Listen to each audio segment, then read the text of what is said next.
ঢাকায় এনসিপির সমাবেশ হলো। অনেক দিন আগে থেকেই এই সমাবেশের প্রস্তুতি নিচ্ছিলেন তারা। অবশেষে সমাবেশ হলো এবং সমাবেশের জন্য বেশ গবেষণা করে শুক্রবারের দিনটা ধার্য করা হয়েছে।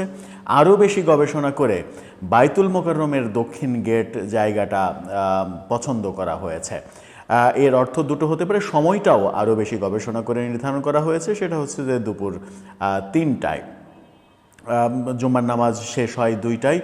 এরপরে ৩টায় জুম্মার নামাজ পড়তে যাওয়া মুসল্লিরা এবং সাধারণ মানুষ যেন আগ্রহ নিয়েই কি হচ্ছে দেখি, কি বলছে শুনি, এরকম করেও তো কয়েক হাজার মানুষ ওখানে জটলা করতে পারে। সো মানুষের যে আমদানি, মানুষের যে সরবরাহ, সেই সরবরাহে বেশ ভালো একটা পন্থাই ছিল বায়তুল মোকাররমের দক্ষিণ গেট শুক্রবার এবং দুপুর ৩টায় সমাবেশ। কিন্তু কোনো কৌশলই শেষ পর্যন্ত বোধহয় কাজে দিল না। তাদের দাবিটা পুরনো দাবি, বৈষম্যবিরোধী আন্দোলনের সময় থেকেই যে দাবিটা উঠে এসেছিল সংগ্রামের পরবর্তী পর্যায়ে, বিজয়ের পরবর্তী পর্যায়ে। তারা চায় আওয়ামী লীগকে নিষিদ্ধ করতে, আওয়ামী লীগের নিবন্ধন বাতিল করতে। সেই চাওয়া তাদের খুবই ভালো দাবি, কিন্তু সেই দাবির পক্ষে জনমত কতটুকু, সেই প্রশ্ন উঠেছে। এবং আজকের মহাসমাবেশ, নাম দেয়া হয়েছে মহাসমাবেশ, সেই মহাসমাবেশে আসলেই মহাসমাবেশ ঘটেছে কিনা মানুষের, সেই আলোচনাটা করবো এই ভিডিওতে। থাকবেন পলিটিক্স টিভির নিয়মিত আয়োজনে।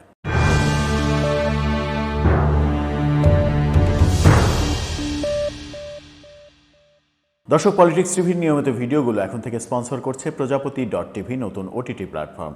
আপনারা চাইলে ইউটিউবে, ফেসবুকে, ইনস্টাগ্রামে, টিকটকে দেখে নিতে পারেন। ডেসক্রিপশন বক্সে লিঙ্ক দেওয়া থাকবে, সেখান থেকেও আপনারা দেখে নিতে পারেন প্রজাপতির কার্যক্রম। বলছিলাম এনসিপির সমাবেশের কথা। বায়তুল মোকাররমের দক্ষিণ গেট, তার মানে হচ্ছে যে বঙ্গবন্ধু স্টেডিয়াম যেটা, সেই স্টেডিয়ামের পাশে এই সাইডটাতে, বঙ্গবন্ধু এভিনিউয়ের এই সাইডটাতে করা, যেখান থেকে জিপিও পর্যন্ত হয়তো রাস্তাটা হবে কত ৩০০ মিটার মতো হয়তো রাস্তা হবে। ৩০০-৪০০ মিটারের বেশি রাস্তাটা হবে না, জিপিওর মোড় 0 পয়েন্ট পর্যন্ত। সেই রাস্তার এক পাশে মঞ্চ করা হয়েছে, বায়তুল মোকাররমের গেট সোজাসুজি মঞ্চ করা হয়েছে এবং তার মঞ্চের সামনে একটা বড় ফাঁকা দেওয়া হয়েছে। তারপরে জনগণ কিছু চেয়ার নিয়ে বসেছে, আর কিছু দাঁড়িয়েছে। এই জনসমাবেশ দেখা গেল। এবং সব মিলিয়ে এই জনসমাবেশ নিয়ে একজনের সঙ্গে কথা হচ্ছিল, তিনি মজা করে বলছিলেন যে ২০০০ মানুষ, ৫০০ পুলিশ আর ২০০ সাংবাদিক, মোট ২৭০০ লোকের সমাবেশ হয়েছে সেখানে। কিন্তু কিছু কিছু মিডিয়ার কিছু কিছু শট, যেমন কালের কণ্ঠ যখন লাইভ করে, আকাশ থেকে পাখির চোখে দেখার সেরকম একটা স্ক্রিনশট, আপনারা স্ক্রিনশটটা দেখে নিতে পারেন। সেই স্ক্রিনশটটা দেখে কি মনে হচ্ছে, কত লোক সেখানে উপস্থিত হয়েছে। আবার মিডিয়া যে অনেক বেশি চাপে রয়েছে, সরকারের অনেক বেশি চাপে রয়েছে, মিডিয়া যে সত্যি সত্যি এনসিপি এবং সমন্বয়কদের চাপে রয়েছে, সেটা মিডিয়ার ভাষা দেখলেই বোঝা যায়। যেমন সময় টিভি এ ব্যাপারে একটা নিউজ করেছে, সেই নিউজের থাম্বনেল বানিয়েছে তারা এনসিপির সমাবেশে জনতার ঢল, এই থাম্বনেল বানিয়েছে। থাম্বনেলটা আপনারা দেখে নেন। এই থাম্বনেলটা তারা বানিয়েছে যে জনতার ঢল এনসিপি সমাবেশে। কিন্তু তারা ওই নিউজের ভেতরেই যখন ভিডিও ফুটেজ দেখাচ্ছিল, সেই ভিডিও ফুটেজে স্পষ্ট দেখা যাচ্ছে যে একজন নেতা বক্তৃতা দিচ্ছেন, পাশে সার্জিস, দলের সদস্য সচিব আক্তার হোসেন, হাসনাত আবদুল্লাহ সহ অনেক বড় বড় নেতারা বসে আছেন, সেই সময় বক্তৃতা দিচ্ছেন। এক সাইডে এই বক্তৃতার দৃশ্য, আর এক সাইডে ড্রোনে দেখা যাচ্ছে বঙ্গবন্ধু স্টেডিয়াম সহ দেখা যাচ্ছে। সেই ড্রোনে আপনারা স্ক্রিনশটটা দেখে নেন, আলাদা আলাদাভাবে যদি স্ক্রিনশটটা দেখে নেন যে সেই ড্রোনে কি দেখা যাচ্ছে। মঞ্চের সামনে কতগুলো লোক বসে আছে, যখন কেন্দ্রীয় সব নেতাই নাহিদ ইসলাম তখনও মঞ্চে ওঠেননি, বাকি সবাই মঞ্চে উঠছেন, বক্তৃতা করছেন। সেই সময় কতগুলো লোকের রাস্তার এক সাইড পুরো ফাঁকা, আর এক সাইডে কতগুলো লোক সেটা দেখা যাচ্ছে। আরেকটা স্ক্রিনশট যদি আমরা দেখাই তাহলে সেখানেও আমরা দেখতে পাচ্ছি যে বক্তৃতা হচ্ছে, এক সাইডে বক্তৃতা হচ্ছে, আর এক সাইডের স্ক্রিনশট। এবার বঙ্গবন্ধু স্টেডিয়ামের অতটা টপ না, একটু নিচ থেকে কিছু চেয়ার, হয়তো 150-200 চেয়ার থাকবে, সেই চেয়ার, এবং কিছু লোক দাঁড়িয়ে আছে এবং কিছু লোক আসা যাওয়া করছে। ডান পাশের রাস্তাটা পুরো ফাঁকা। হাসরাত আবদুল্লাহ আজকে যে পোস্ট দিয়েছেন, একটি ছবি পোস্ট দিয়েছেন, তার পেছন থেকে ওয়েজ শট নেয়া একটা স্টিল ছবি। ওয়েজ শটে দেখা যাচ্ছে সামনে অনেক মানুষ বসে আছে রাস্তার এক পাশে। সেই ছবিটাকেও যদি আমরা সর্বশেষ মানে গ্রহণযোগ্য ছবি হিসেবে ধরি, তাহলেও সেখানে কত লোকের আবির্ভাব হয়েছে? 2000, 5000, তার বেশি তো হওয়ার কথা নয়, 5000-এর বেশি লোক হওয়ার কথা নয় সেখানে। কিন্তু সময় টিভির ফুটেজে 1000 লোকও দেখা যাচ্ছে না। সময় টিভির যে দুটা ফুটেজ সময় টিভি ড্রোন শটে দেখিয়েছে, সেখানে হচ্ছে 500 মানুষ গুণে ফুরিয়ে যাবে হয়তো, সেরকম অবস্থা। কিন্তু এই যে এত বড় দাবি, এই দাবির পেছনে মানুষের স্বতঃস্ফূর্ত অংশগ্রহণ থাকার কথা, সেই স্বতঃস্ফূর্ত অংশগ্রহণ কেন নেই? তাহলে দুটো প্রশ্ন আসে। একটা প্রশ্ন হচ্ছে যে এনসিপির যে দাবি, যেমন নাহিদ ইসলাম বলেছেন যে আওয়ামী লীগ নিষিদ্ধের জন্য পাড়ায় মহল্লায় জনতার আদালত তৈরি করব। এবার জনতার আদালত তৈরি করা হবে এবং পাড়ায় মহল্লায় তিনি জনতার আদালত তৈরি করবেন। নেতারা বলেছেন যে আওয়ামী লীগ নিষিদ্ধ না হওয়া পর্যন্ত দেশে কোনো নির্বাচন হতে দেব না। অর্থাৎ এটাই মূল কথা, এটাই আসল কথা, যে নির্বাচন হতে দেবেন না। এবং সেই অজুহাতটা যদি হয় আওয়ামী লীগের বিচার না হওয়ার অজুহাত কিংবা বিচার ডিলে হওয়ার অজুহাত, তবুও যেন ডক্টর ইউনূস সরকার অন্তত আরও 5 বছর ক্ষমতায় থাকতে পারেন এবং সেই 5 বছরে দল হিসেবে এনসিপি যেন গুছিয়ে নেওয়ার সময় পাই। বাস্তবতা হচ্ছে যে একটি দল গড়লেই তো হয় না, দলকে গুছিয়ে নিতে আসলে অনেক সময় লাগে। সেই সময়টা তাদের যেহেতু নেই, সেই সময়টা চাওয়ার কৌশল অবলম্বন করছে তারা। এটা হয়তো নেগেটিভ কৌশল, কিন্তু কৌশল তো রাজনৈতিক দলকে গ্রহণ করতেই হবে। তারা তাদের কৌশল অবলম্বন করছে। রাজনৈতিক দল হিসেবে যে কৌশল নেওয়া উচিত তাদের, সেই কৌশলটাই অবলম্বন করছে যেন তারা সময় পায়।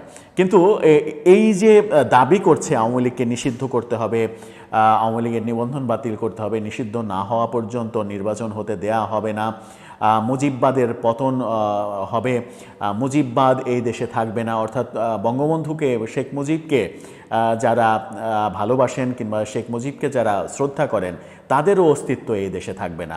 শেখ হাসিনার সঙ্গে বঙ্গবন্ধুকে মিলিয়ে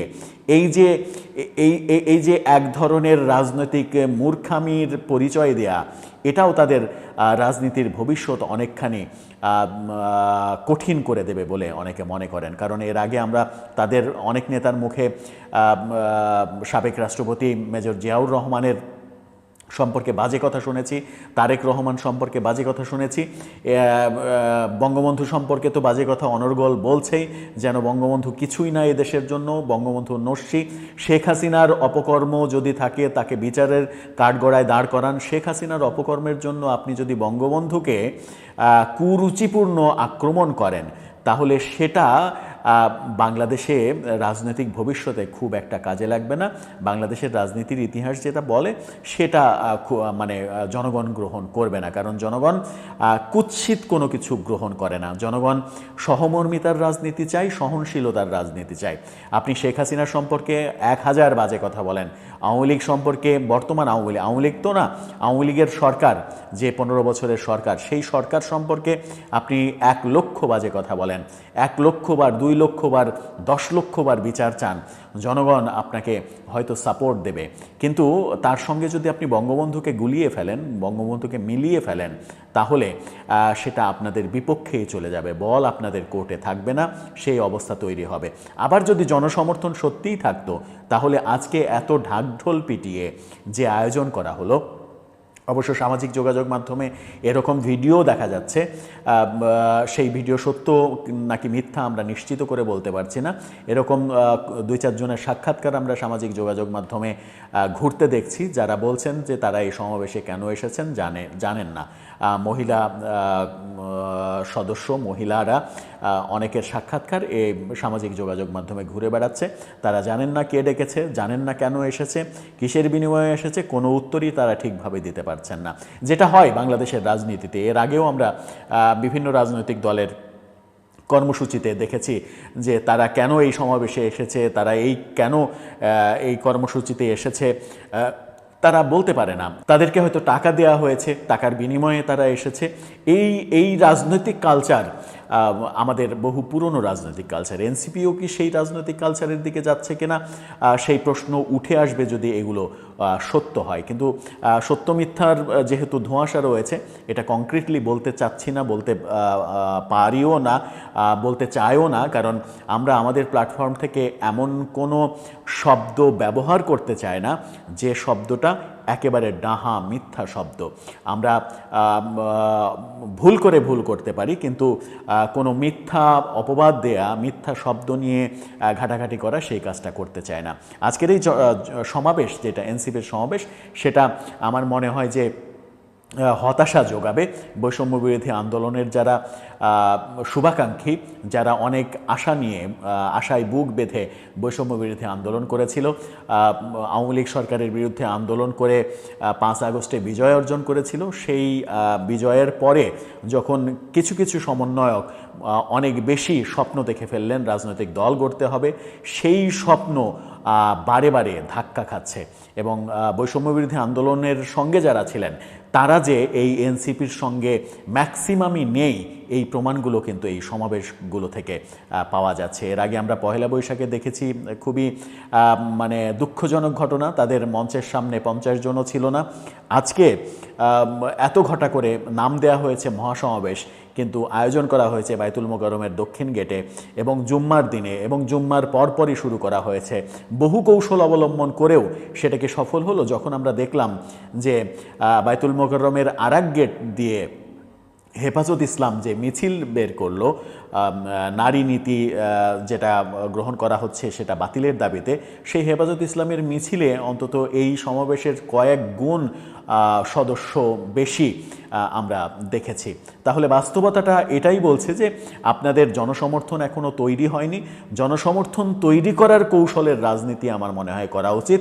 তার আগে এই যে অপব্যাখ্যা দেয়া, অপবাদ দেয়া, বঙ্গবন্ধুকে যাচ্ছেতাইভাবে অপমান করা, এই রাজনীতি করতে গেলে শেখ হাসিনা এবং বঙ্গবন্ধুকে যদি একই দাঁড়িপাল্লায় আপনি মাপতে চান, তাহলে সেই রাজনীতি কেউ মেনে নেবে না। আপনি কোনো দলের সাপোর্ট পাবেন না সরাসরি সেই রাজনীতি করার জন্য, কারণ সেই রাজনীতিতে বাংলাদেশের মানুষ অভ্যস্ত নয়। হ্যাঁ, 71-এর পরে, মহান মুক্তিযুদ্ধের পরে আপনি বলতে পারেন বঙ্গবন্ধুর অনেক সমালোচনা করতে পারেন, অনেক কাজের সমালোচনা করতে পারেন, কিন্তু মহান মুক্তিযুদ্ধের প্রেক্ষাপট পর্যন্ত যে বঙ্গবন্ধুর ইতিহাস, বঙ্গবন্ধুর এই দেশের জন্য যা কিছু কর্ম, সেই কর্মকে আপনি ছোট করতে পারেন না। ছোট করতে পারেন না বলেই আপনাদের আমার মনে হয় যে ভাষাগুলো আরও প্রাঞ্জল হওয়া উচিত, আরও মাধুর্যময় হওয়া উচিত, আরও কৌশলী হওয়া উচিত, আরও শ্রুতিমধুর হওয়া উচিত, এবং আমার মনে হয় আরও সংযত হওয়া উচিত। তাতেই আপনাদের ভবিষ্যৎ সামনে হয়তো কিছু একটা পাওয়ার আশা করতে পারেন, নতুবা অন্ধকারেই নিপতিত হতে হবে। কারণ এরকম রাজনৈতিক দল বাংলাদেশে বহু এসেছে, আবার মুখ থুবড়ে পড়েছে। এরকম রাজনৈতিক দল যে বহু আছে বাংলাদেশে, তার প্রমাণও আমরা দেখেছি যে 65টা দল, নতুন দল নিবন্ধনের আবেদন করেছে। সেই 65টা দল সবই সাইনবোর্ড সর্বস্ব, কারো কারো সাইনবোর্ডও নেই। আপনারা হয়তো বৈষম্য বিরোধী আন্দোলনের ইমেজটাকে কাজে লাগিয়ে জনপ্রিয়তা অর্জনের চেষ্টা করছেন, কিন্তু সেই ইমেজটার যদি আপনি ব্যাড ইউজ করেন, তাহলে সেই ইমেজটা খুব একটা কাজে লাগবে না। দর্শক, আপনার মতামত জানিয়ে লিখতে পারেন আমাদের কমেন্ট বক্সে।